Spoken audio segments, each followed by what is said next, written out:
Yo, what's going on guys, Kazma here, back with another video of my Drivers' Championship career mode. This is part 11 and today we're at the Hungarian Grand Prix. Actually this week the 2017 Hungary Grand Prix is on, so yeah, it's quite an interesting racetrack. Not that many overtaking manoeuvres to do on this track, apart from the long straight, but yeah. This is the kind of track that eats rear tyres for breakfast, or so I'm told by more experienced drivers than myself. No matter how good a driver is at managing their throttle application to limit rear slip, they can't always overcome a car that's inherently bad at looking after its rear tyres. Here we have a lot of low-speed corner exits, which means a whole load of energy, heat and tyre wear. We've seen some astonishing Grand Prix here over the years, haven't we?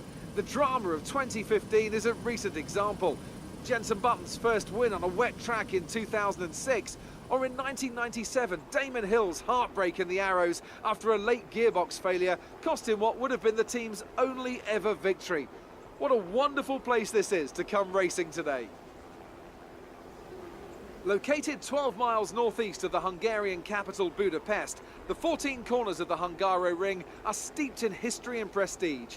Overtaking has always been difficult on this technical 2.7-mile circuit, but the last few years in particular have turned up some exceptional races.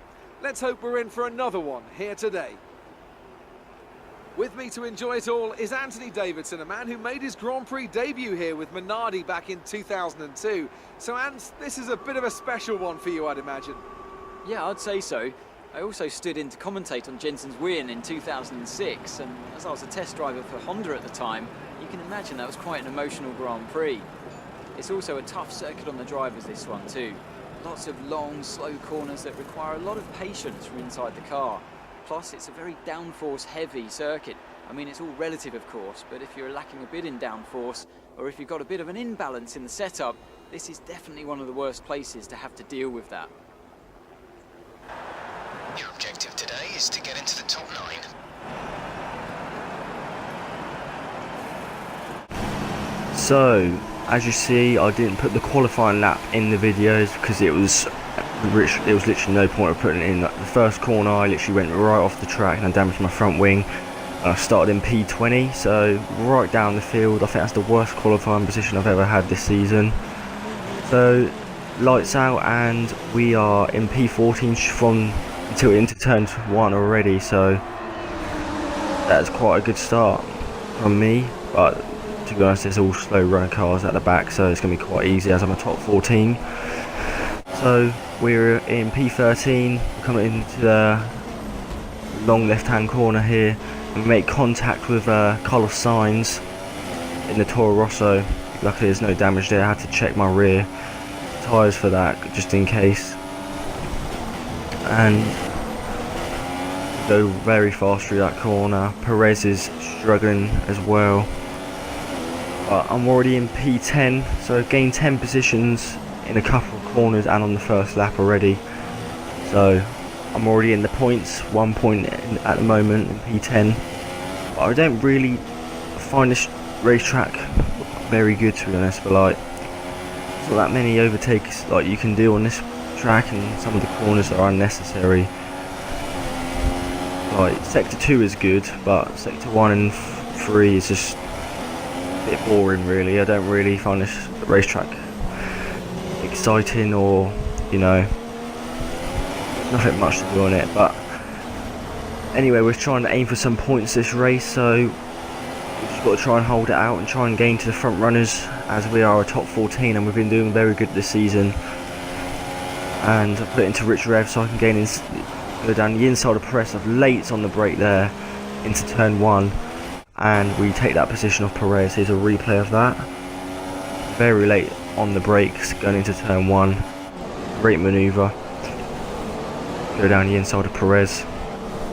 So now we're behind, I think that's Fernando Alonso in his McLaren.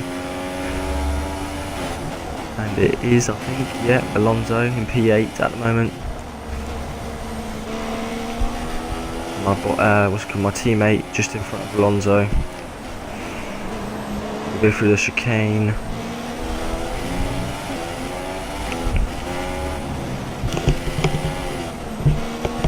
Apart through sector 2, if you basically just got to get your car in the right position, then you've basically done the whole zigzags of corners like good. You can, like I see, I've got a green sector time there through sector 2.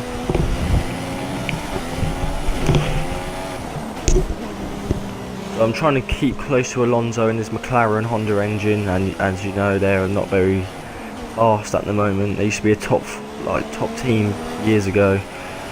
We've got the DRS, and we are in the slipstream of Fernando Alonso, a two-time world champion, and he won his first Grand Prix here as well back in 2003.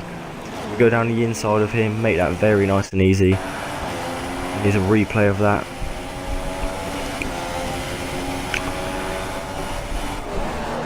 Basically, did exactly the same to Alonso like I did to Perez on the first lap.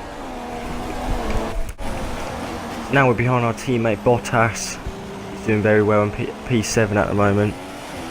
Yeah, the front runner teams seem to be gone into the distance, so there's no chance of me catching up with them, and we're on the final lap anyway, so I just really want to try and catch up to my teammate, but he isn't in the same car as me, and he's a very good driver himself. Picked up a couple of points this season, and yeah, just trying to catch up with him, maybe get more points in P7, but at the moment it doesn't seem like I'm gonna pinch that position off him unless he makes a mistake.